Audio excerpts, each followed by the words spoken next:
I'm Bill Bullard with APHIS USA, the voice of the independent cattle producer in the United States of America.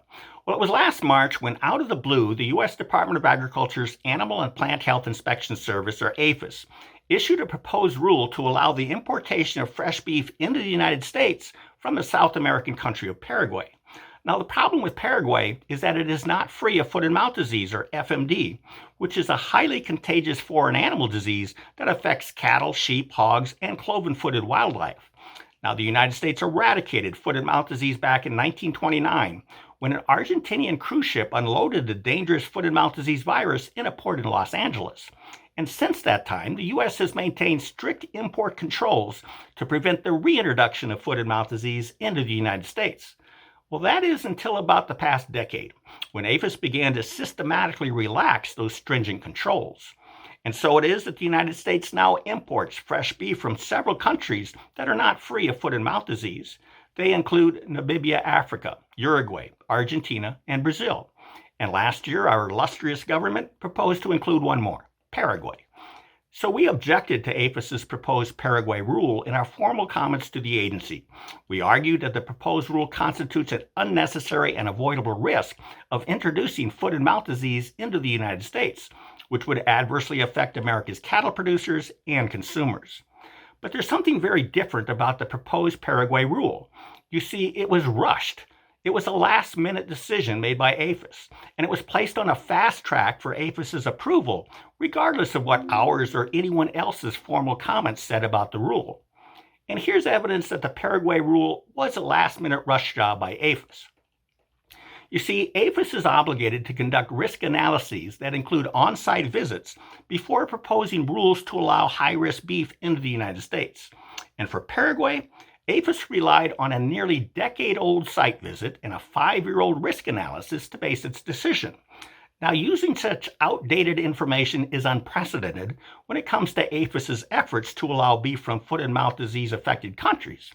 And when APHIS proposed its 2013 rule, for example, to allow fresh beef from Brazil, the agency conducted 5 on-site visits, and the last one was in 2013, the very same year it made its proposal. And when APHIS proposed its 2014 rule to allow fresh beef from Argentina, it likewise conducted 5 on-site visits, and the last one, again, was in 2013, just a year before the proposal was made. And when APHIS proposed its 2015 rule to allow fresh beef from Namibia, Africa, it conducted 3 on-site visits, and the last one was also in 2013, 2 years before the proposal was made. Now, according to APHIS, on-site visits are important to verify and complement the information and materials that the country seeking approval had provided the agency prior to the rule. However, for the agency to rely upon a 9-year-old site visit and a 5-year-old risk analysis to conclude that importing fresh beef from Paraguay would be safe in 2024 is an act of negligence. And yet, that's exactly what APHIS did.